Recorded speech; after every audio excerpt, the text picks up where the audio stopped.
Thank you to SimpliSafe for sponsoring this video. There's no safe like SimpliSafe.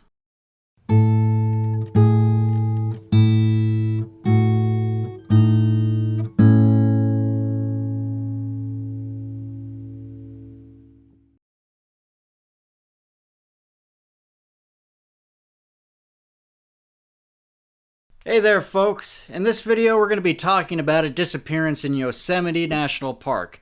I always find it a bit difficult to talk about Yosemite cases because that park in particular is very tight-lipped. So while there may be a lot of cases there, there's usually too little information, or the information we do have is very vague. In fact, you might see exactly what I mean as we go through this incident. Yosemite is a very large park, but it's also a park where a lot of people go to do some serious hiking. You can spend days in the wilderness without a cell phone signal to be had. It's not too surprising that people go missing there. When I traveled to Yosemite in the summer of 2024, it was to cover the disappearance of Stacey Harris, which is probably the most well-known as it relates to this particular park. I spent a few days in the park, and as it happened, I did have a little bit of time to spare. Well, I was also aware of a disappearance of a man named Peter Jackson, who had been camping at the White Wolf campground in 2016. He vanished back then and hasn't been seen since. As it happened, I was camping very near to White Wolf, so I thought it might be an interesting idea to go and check this area out. Now, I wasn't sure that I would ever show this footage because, frankly, I didn't think I would ever have enough information to make a solid video on this case. When I was in Yosemite, essentially the only information I had about this case was the info that was on the National Park webpage for missing people and cold cases. So basically, I was working with very little, and the information that was out there really kind of had me thinking that this was your run-of-the-mill case. You know, nothing particularly mysterious, just a tragic story of someone putting themselves in a bad position that leads to death. It happens all the time. The only thing I knew when I visited Yosemite was that in 2016, Peter Jackson was camping at the White Wolf campground in campsite 58. He must have left at some point and gone hiking when something happened and he disappeared. The only clue available to the public is that in 2019, his backpack was found between Aspen Valley and Smith Peak, or in the Aspen Valley-Ackerson Meadow area. If you are someone like me and you plot these points out on a map, you might deduce that Peter Jackson had gone hiking on the trail that takes you west of the White Wolf campground. Well, that's what I figured too. So when I visited this area, I figured the best way to get a feel for how someone could disappear here would be to follow in their footsteps. As it happens, there is only one trail that heads west, so it was readily apparent what I needed to do. Now, I'll take you through the timeline I experienced investigating this case and show you why things just stopped adding up. But real quick, I want to take a moment to talk to you about the sponsor of this video, SimpliSafe, as they are giving viewers of this channel a 50% discount on their home security systems. Because I don't know about you, but I care a lot about keeping things safe on the home front. Having a break-in or getting your things stolen is a terribly gut-wrenching feeling. But not only that, sometimes the things that get stolen can only balloon into bigger issues. For example, once a year I go on a trip and film on location in numerous places across the US. I'll use this footage for the rest of the year, but that also means that I have to protect my hard drives and SD cards like they're worth more than gold. And that is why I have a SimpliSafe home security system. It really gives me peace of mind. One of the best things about SimpliSafe is that they have Active Guard outdoor protection. Old school security systems are set up so that they trigger only after someone has broken in, giving them time to grab your things and run away. But SimpliSafe's Active Guard system uses AI, cameras, and live monitoring agents to detect intruders the moment they even step on your property. They then can speak, activate sirens and spotlights, or call the police to deter the intruder before they even make it into your home. And don't worry, the advanced AI has the ability to detect and remember friendly or familiar faces as well, so family, friends, and neighbors won't trigger inadvertent alarms. The system is easy to set up so you can do it yourself or get a professional installation done. With SimpliSafe, there are no long-term contracts, monitoring plans start at around $1 a day, and it also comes with a 60-day money-back guarantee. Simply Safe was also named the best home security system by U.S. News and World Report for 5 years in a row now. So you can get 50% off your Simply Safe security system when you sign up for a professional monitoring plan, and also get your first month free. Just visit simplysafe.com/enigma to customize yours, because there's no safe like Simply Safe. And once again, that's simplysafe.com/enigma. And thanks again to Simply Safe for sponsoring this video.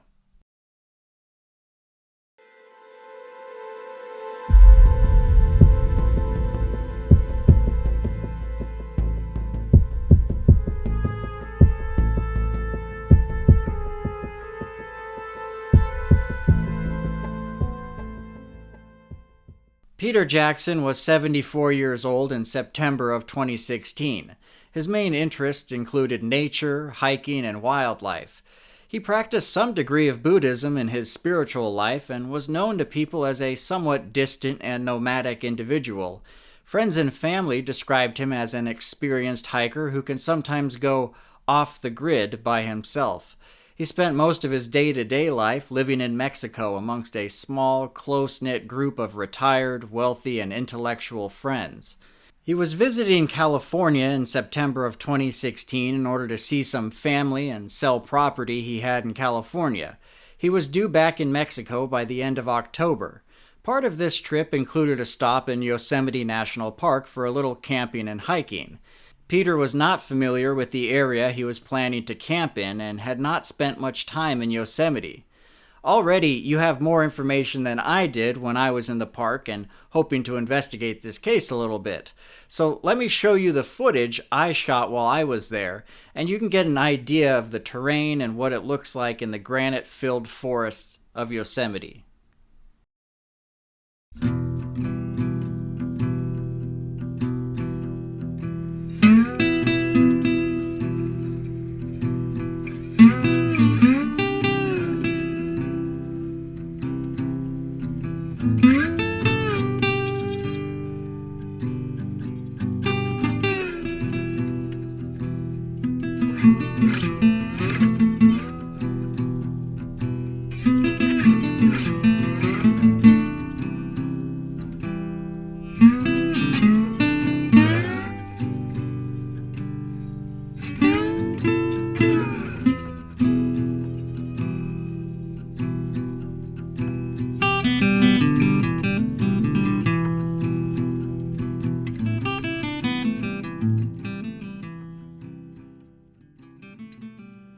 When I finally arrived at the White Wolf campground, I found it closed for the season. This actually turned out to be quite convenient because I had the entire campground to myself. I could go and visit the spot where Peter camped and not have to worry about people getting weirded out by a creepy dude with a camera. I figured I could start from his campsite and try to retrace his steps a bit to better understand the ground he was covering. Alright, so I'm here at the White Wolf campground. I am just leaving site 58, which is behind me. That is the site that Peter Jackson was camped at. He left most of his gear there, but he did take a backpack as he went on one of these trails. Most likely the trail towards Hardin Lake, I think, as that takes you towards Smith Peak. And all I know at this moment, because I haven't got records, because Yosemite is kind of hoarding them a little bit, is that his backpack was found somewhere between essentially here and Smith Peak, which is quite a bit of terrain, but there is a trail heading in that exact direction. So it would stand to reason that he took that trail. There's only really two trails out of this area, one towards Lucan's Lake. Almost positive he didn't take that one. Seems like he was just going for a day hike. Probably wasn't anything too serious, but that's how these things usually end in tragedy.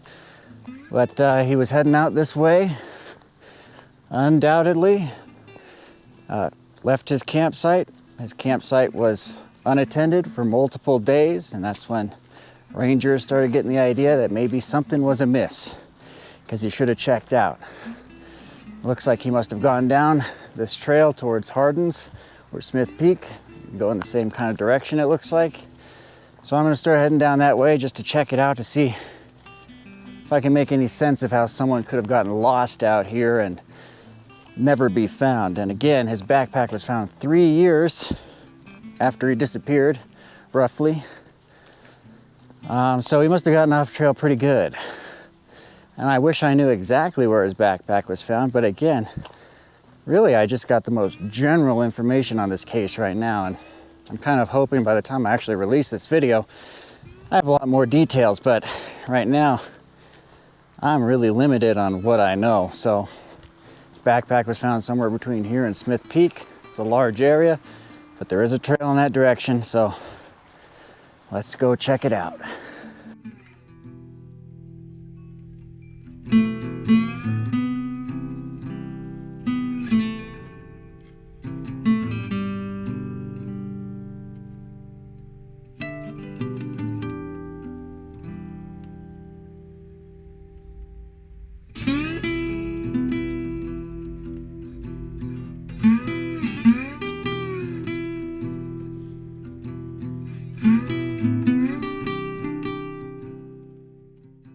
So at least the first part of this trail is pretty much just a gravel road. To get to it, you have to go through a ranger station and residential area that clearly no one is at right now. Again, this whole area seems to be closed down right now, and the rangers area and residential area over there is just completely destroyed. Everything is looking really run down. It's clear no one's been there for a minute, so I understand why this place isn't open right now, even though it's mid-July. So I'm just heading down the gravel road here, and I'm gonna see what or when it turns into a trail, because I gotta imagine it does. Now first, I should hit Hardin's Lake, and past that would be Smith Peak, but that's quite a bit further. Probably not going out that far, but I'm just trying to figure out if someone came out here, what would drive them off trail? And if you were off trail, how hard would it be to find your way back? And again, as always, I don't just do this willy-nilly. I got a GPS, and I always carry a personal locator beacon, so I'm prepared for this little endeavor. So, let's keep moving.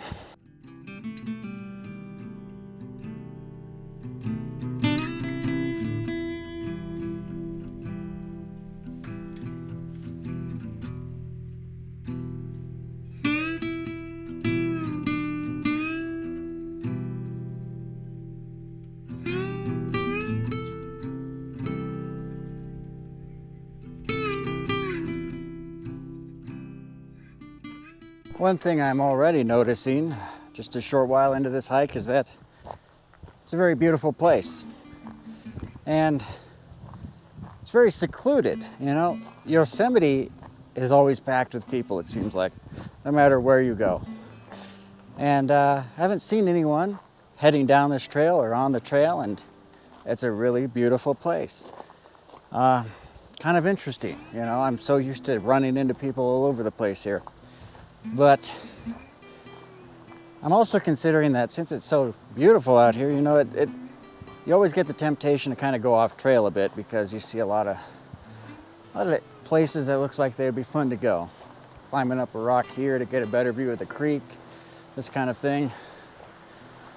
So the temptation to go off trail is real, and it happens to people. And I'm already wondering if that got the better of Peter in this situation, and maybe he strayed a little too far, but we'll see.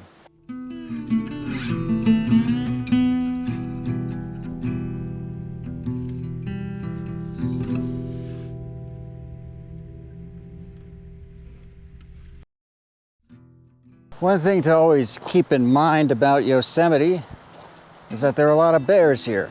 And so when you start walking around out on secluded trails, there is always the chance you're going to run into one. Now, if that happened to Peter, you know, or some people, they might just start running away. They might get off trail and head out into the forest to try and get away. That's a good way to get lost. Understandable as well in some sense, because obviously no one wants to really encounter a bear up close. But it's one of those things that's always worth considering. It can especially happen at Yosemite, but pretty much any place where there are bears. You know, did wildlife force someone off a trail and then they got lost and then they haven't been found? Again, it would be really helpful to know exactly where his backpack was found, but I don't have that info right now. It would give me a much better idea of where he could have gone. But it's interesting to note that they found his backpack and apparently no remains. Now, of course, this is 3 years later, so scavengers probably got to the body, and probably bears, in fact. And they probably scattered his remains, took it off somewhere, who knows. So finding the body was probably much less likely than finding the backpack. But obviously there should still be some bones and boots and stuff out here at this point. But where they would be and where he would have gone off trail, that's kind of the mystery. A lot of people go missing in Yosemite. A lot of them are never found. It's a gigantic park.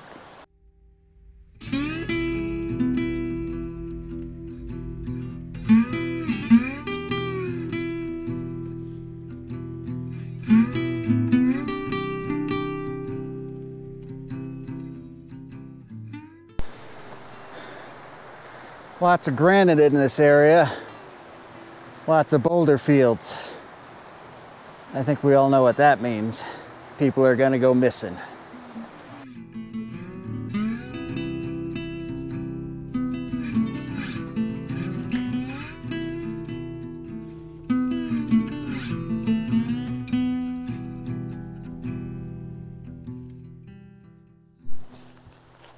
You know, I gotta say, there is nothing in this area that I can see that would, you know, make sense. Like, you know, the trail being, I don't know, not obvious in some areas or something.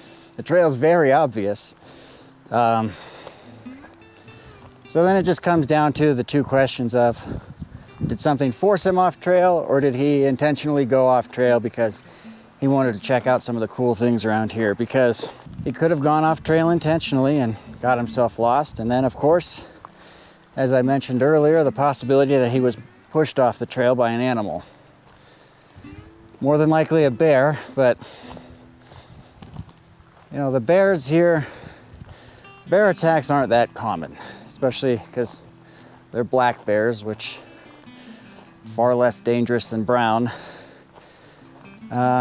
But still, some people's reaction to them, you know, obviously it's fear because, you know, bears are a predator.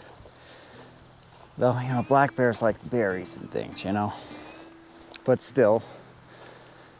So, it's always possible, you know, you're walking along and you see a black bear and you just decide to start moving the other way. Which is not bad advice, though I might suggest making some noise.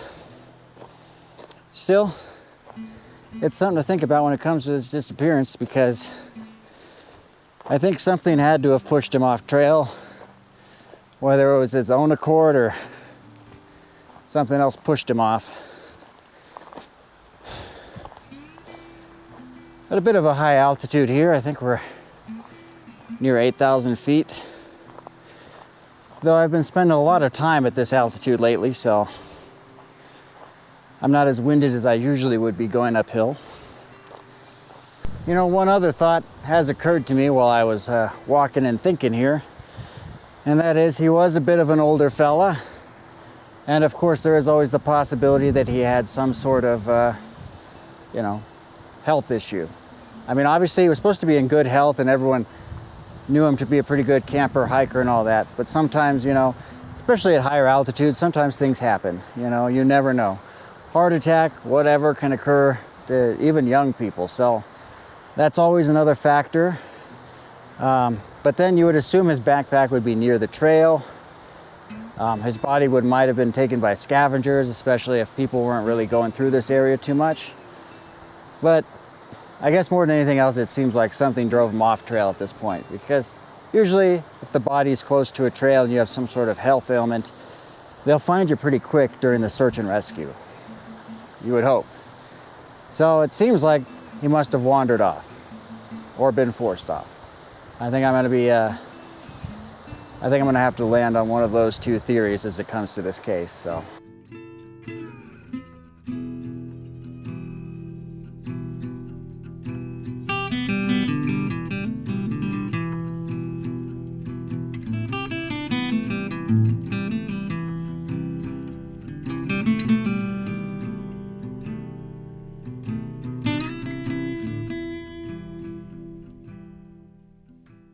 Well, in conclusion on this case, I would say, given that we know his backpack was found somewhere between the start of the trail and Smith's Peak, which everything about this case seems to assume that he was just going for a short day hike, because he left all of his camp and equipment set up at the White Wolf campground. Obviously, he intended to come back. I don't think he ever intended to go out to Smith Peak and then come back. That would be a very long hike. He probably just intended to go out to Hardin Lake and come back, which would be, I don't know, probably something around 4 or 5 miles. Much more doable. Yeah, so just a simple day hike, presumably. And you never know, he could have gone off trail to eat his lunch. Maybe he saw a good overlook point somewhere and thought he wanted to go to it. Any number of things could happen that could cause you to get lost out here. That's why it's great to bring a GPS. And that's why it's great to have a personal locator beacon as well. Obviously, he probably was a little ill-equipped. So, that's kind of where I'm at with this.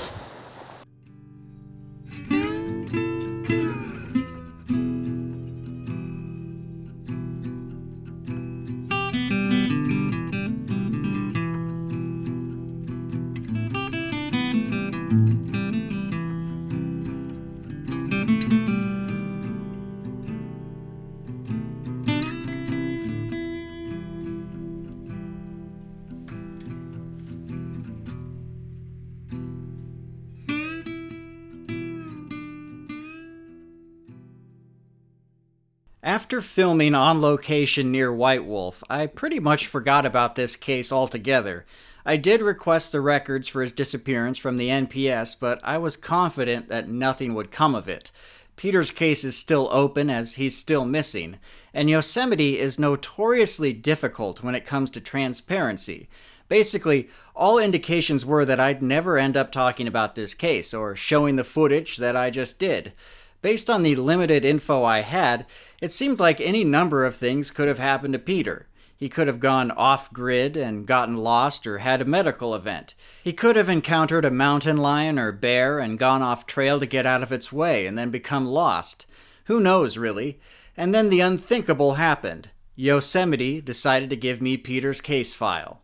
So Yosemite, I will never speak quite so harshly about you ever again, I promise.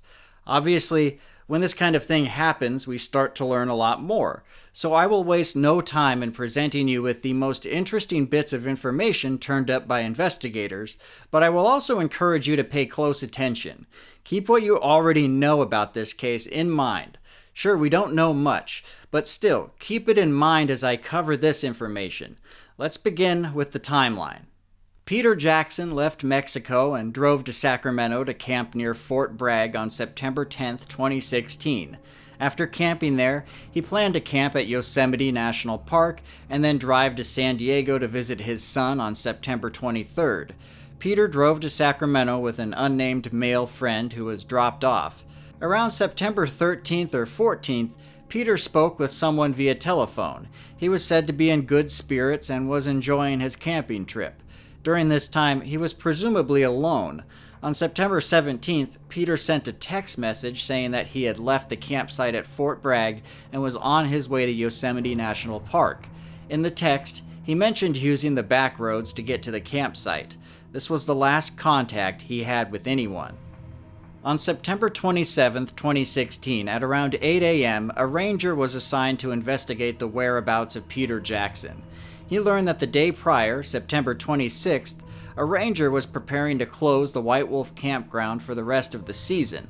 A park visitor who was camping at Site 59 reported to a ranger and a campground host that they had not seen anybody at their neighboring campsite, which was Site 58. This visitor had arrived several days earlier, and since that time, nobody had been present at Site 58 despite a car, tent, and gear being there. The campground host had checked and discovered that Site 58 had been unpaid for the night of September 22nd, despite the fact that Peter was supposed to check out on the 20th. The host put a warning slip on Peter's vehicle on September 22nd. The campground host then took a day off on the 23rd, and when they returned on the 24th, they discovered that nothing had changed at Site 58. They wrote out another warning slip and left it at the site. When a ranger went to check Site 58 on September 27th, they found a 2015 silver Subaru Outback with California plates. They found 2 warning flyers attached to the vehicle. One was written on the 22nd and the other on the 24th. There was also an orange, white, and red REI half-dome tent with sleeping gear still inside. The campground bear box was opened and there was a fair amount of food in there. Some of it was spoiled. There was no evidence of the campsite occupant anywhere in the area. Now, as it happens, on the day prior, September 26th, Peter Jackson's son made a missing persons report with the Roseville Police Department after Peter failed to meet up with him on September 23rd. This was a plan they had previously agreed upon. Roseville PD added Peter as a missing person through their NCIC and later contacted Yosemite to inform them that Peter was missing. It appears that rangers briefly interviewed Peter's son, but he had limited information. He received a text from him on September 17th indicating that he was going to Yosemite National Park, and that was pretty much it. He had no information on Peter's gear, itinerary, clothing, or anything else. Rangers did a check for any campground reservations or wilderness permits under Peter's name, but they found none. Searching for additional clues, rangers entered Peter's vehicle and found a few items of interest, including an iPhone, an iPad, and a receipt from the Yosemite Village store for the purchase of a Royal Blue Outdoor Products Traverse 8.0 day pack. This backpack was not found amongst Peter's things. The cell phone and iPad were briefly searched, but nothing of evidentiary value was found. Later, they learned that the phone found in the vehicle was not Peter's current cell phone, which was a different color. That phone was not found amongst the items at the campsite. One of Peter's friends contacted rangers about the situation, and he said that he lives near Peter just north of Puerto Vallarta, Mexico, and that they entered the U.S. on September 7th and traveled to Roseville, California together. The friend said that he last saw Peter on September 17th, and Peter planned to enter Yosemite via the east entrance, and then camp away from the busy Yosemite Valley. Peter wanted to avoid a lot of people. He told his friend that he wanted to go someplace where his cell phone wouldn't work. Peter's friend thought that Peter was a poor navigator who could get easily lost, but that he was also in pretty good health. During the ground search, many items were found, but with little knowledge of the gear that Peter had, it was impossible to know if the finds held any relevance. One larger find came on September 29th when searchers found a pair of hiking poles in Half Moon Meadow. It appeared that the poles could have been abandoned long before September 19th due to the amount of grass around them. Rangers contacted 2 witnesses to see if they could get a description of the poles, and they were given conflicting descriptions as it relates to the color, but the 2 both stated that the poles were newer looking. They were logged in as evidence regardless.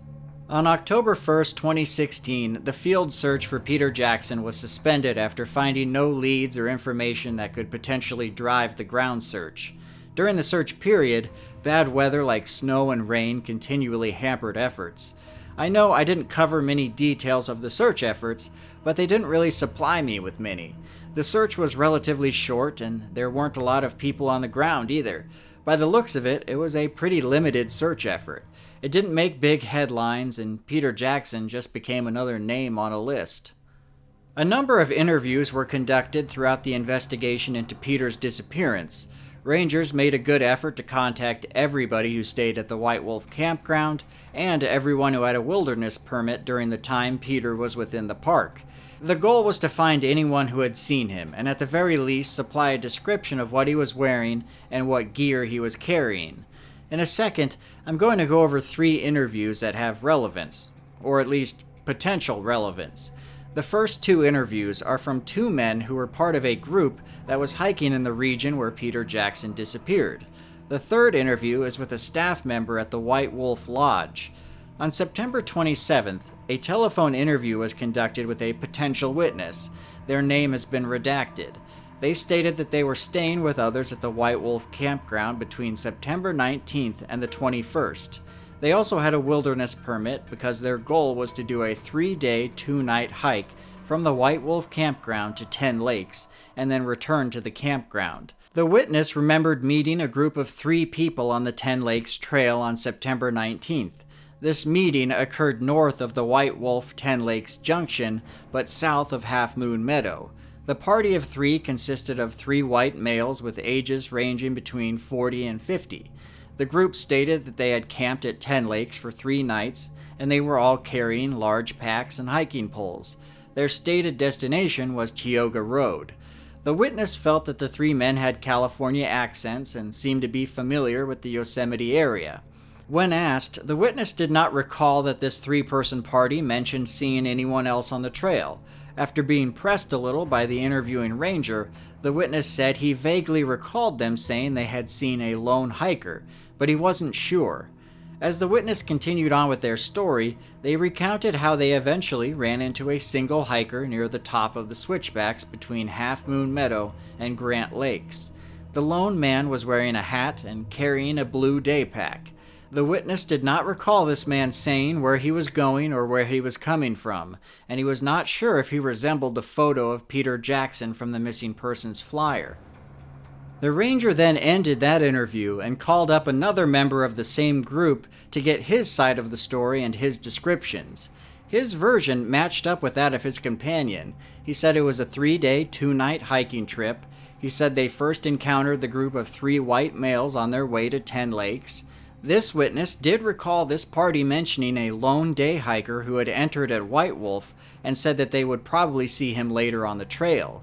This witness said that he and his group had lunch at Half Moon Meadow and then started up the switchbacks to the north. While on the switchbacks, they encountered the lone hiker. This witness said that the lone hiker was heading south as though he were coming from 10 Lakes. This witness also said that the lone man resembled Peter Jackson, describing him as the same age with a short beard. He said that the man had a sun hat, hiking poles, and a bright blue day pack, the same color as Peter's. The witness didn't recall what the lone hiker's clothing looked like, but stated that he knew the man came from White Wolf. This witness was able to identify the spot where they encountered the lone man, and he pointed to a location approximately halfway up the switchbacks leaving Half Moon Meadow. On September 28th, a witness who worked at the White Wolf Lodge was interviewed by rangers. This individual said that on September 21st, he saw a person whom he believed to be Peter Jackson just before noon. He remembers the man wearing a dark blue windbreaker and a possibly green backpack, along with tan shorts, a floppy hiker's hat, boots, and high socks. He said the man was standing near the lodge and looking at a bus schedule. This was the only information that the witness was able to provide. Rangers compiled a list of items that were the best evidence in the disappearance of Peter Jackson. Some on this list are more relevant than others. The first and obviously most valuable was the sighting by the 10 Lakes backpackers. They encountered a man who matched Peter's description heading back towards the White Wolf campground after visiting the 10 Lakes area.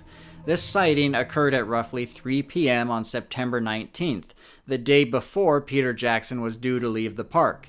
There was also the campground host who stated that Peter looked familiar to her, but there was nothing outstanding regarding his stay. According to her notes, campsite 58 was vacant on the evening of September 18th when she did her rounds. She noticed that Peter's stuff was there on the evening of September 19th, the same day she believes she saw him, though she doesn't specify a time. She took 2 days off after that, and when she came back on the 22nd, Peter's stuff was still there. It was at this point that she started writing warning slips. There was also a gas station cashier who claimed to see Peter at her store, though she doesn't give a date or a time. She didn't know if he was in a vehicle or not and saw him wearing a floppy hat. She had heard him talking about hiking a certain trail, but she didn't know where. Lastly, there was the staff member from the White Wolf Lodge who was 95% sure they saw Peter Jackson wandering around at 8:30 a.m. on September 20th or the 21st. They describe him as having a green backpack with some miles on it. This would contradict known information about Peter, who had just purchased a blue backpack from Yosemite Village. This is the end of relevant information within the NPS report on the disappearance of Peter Jackson. He is still missing, and his case is still open to this day. If you've been paying close attention, you might have noticed that some things don't add up about this. You have Peter Jackson. He's camping and hiking out of the White Wolf campground, and he's scheduled to leave on the morning of September 20th. The last time he is seen is on September 19th, while hiking back from 10 Lakes and heading to the White Wolf campground. When he was encountered on the trail, witnesses said he appeared to be in good condition, and he spoke to them for only a couple of minutes before moving on. That alone is not the odd part. The strange thing is, the park report never mentions that Peter Jackson's backpack was ever found. But if you go on the NPS website, right there on the page describing cold cases, they state that his backpack was found in August of 2019, and they are very vague about the location. I mean, they could give the coordinates if they really wanted to, but instead they basically just target a rather large area of land. But this region is not where Peter was last seen. If you're Peter Jackson and it's 3 p.m. and you've been hiking all day, by the time you get back to the White Wolf campground, your day hike would be over. It would be too late to tackle anything else.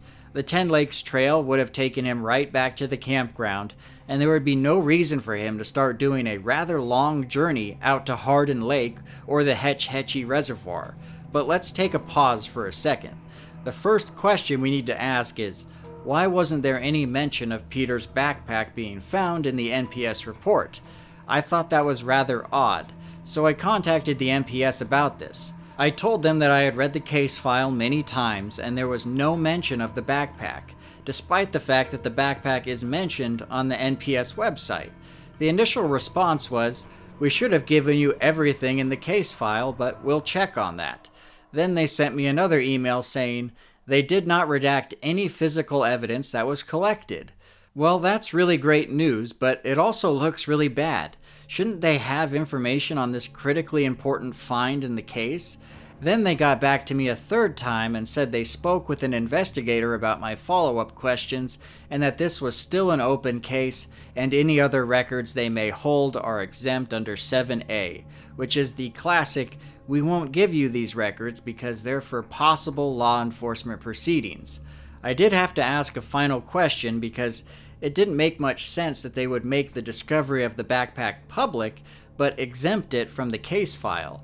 The final response they gave me simply said that if the NPS website said the backpack was found, then they are sure that it is accurate, and any records they may have about it are not for my eyes. Fair enough, but that certainly raises more questions. Suddenly, I'm thinking a story that could have originally just been a tale of misadventure might now be something like foul play, because the NPS is basically saying everything about this story is just normal missing person stuff. Up to a point. Something about the discovery of the backpack must have changed their outlook on the case, and we don't know much of anything about the backpack other than that it was found and a general location of where it was found. Something does seem a little off about all of this. I mean, Peter Jackson spent all day of the 19th hiking in areas east of the White Wolf campground. Witnesses saw him there in the afternoon. We know that something must have happened to him on this day because he was supposed to leave the next morning. But why would his gear, his whole backpack, be found in a remote location deep to the west of White Wolf? I mean, that area really has no trails, so how did his backpack get there? This is why it's a shame that they won't release any information or photos about it. They gave me a whole plethora of photographs and none were of that backpack. If the backpack was mauled and chewed, we could at least deduce that an animal might have brought it out there. Either way, these kinds of finds always impress me. The assumption I'm having with the limited information that we do is that someone must have been hiking well off the beaten path to stumble on this backpack in the first place. Even if Peter Jackson's backpack was chewed up, it wouldn't be enough to deduce that he died from an animal attack. As far as I can tell, nobody has ever been killed or seriously mauled by a bear in that park. You also have mountain lions and coyotes, some pretty reclusive animals. I wouldn't be surprised at all if they find and drag off gear in the park. In one photo attached to this case, there is an image of a Nalgene water bottle that was found during the search. You can clearly see that something with jaws got to it and was chewing on it. There's some clear punctures in the plastic there. Again, the problem with all the items found during the search is that we don't know what Peter had with him, aside from that new blue backpack he bought. So we don't know if anything on this list holds any relevance to Peter, although we can probably be sure that the women's underwear wasn't his. So I have no idea what's going on in this case, but the more I've looked into it, the more my theories have changed. Is it possible that Peter got back to the White Wolf campground in the late afternoon or early evening on September 19th and then decided to do another long hike out to the west? Sure, I can't rule it out completely, but he was only prepared for a day hike, and he had already been hiking all day, and he was due to leave the next morning. So everything is pointing in the direction of him not trying to do another hike to the west of White Wolf. And yet, his backpack was found in a remote location to the west of White Wolf. It also seems like the NPS is keeping this evidence rather close to their chest. And if they're willing to give me everything else, I can only think that there must be something about the backpack that made the NPS start thinking there was foul play. Again, I could be wrong. I'm making assumptions. The NPS did use the classic Exemption 7A, so in essence, they're saying, we can't give you the backpack information because it could be used for law enforcement proceedings. Normally, I would say that the use of Exemption 7A doesn't necessarily indicate foul play. I've met this exemption many times before, and sometimes it's used to simply stifle transparency. Authorities don't really have to justify their reasoning behind the use of exemptions, unless you really decide to fight them on it, which tends to cost money. But the unique thing about this case is that they gave me the gist of the case file, and they're keeping some supplemental part of it because they believe making that information public could interfere with law enforcement proceedings. If they were just being lazy or felt like blocking me for no reason, they could have 7A'd the whole thing. Basically what I'm saying is, this might be a legit use of that exemption. Maybe there really is something more to this disappearance, and that something is foul play. How exactly that would play out in this situation and why, I have no idea. Peter Jackson was an older fellow at a seasonal campground in Yosemite. It's not really the typical target for a human predator. I suppose you could say that the location is ideal for committing a crime and hiding a body, but moving a body around the mountains would be tough in any situation. Ultimately, I don't know what's happening here. Initially, the case really appeared to be a classic case of misadventure in Yosemite, but the more you learn, the less that makes sense. They found a backpack in an odd location, there was no body, and I'm assuming no hiking poles. So how did Peter Jackson get out to this region? Or why was he out there? Something about this doesn't add up, and when that happens, foul play could certainly be the answer. If Peter Jackson is still in Yosemite, he's probably somewhere in this area. Although, I'd be surprised if there's much left at this point given the number of scavenging animals in the park. Frankly, I'm more surprised that foul play could be a likely explanation for this disappearance. Murder in national parks, especially those that occur at random, is pretty uncommon, but it seems like this is the direction the NPS might be going with this. So, who knows what may come of this case? Things are discovered all the time. People wandering around in the backcountry stumble across items and remains. It already happened once in this case. Maybe it'll happen again. And maybe then we'll get some answers. Let me know what you think about all this in the comments below. Am I overthinking this one? Is it really a lot more simple than it all appears? Share your thoughts, and until next time, thanks for watching.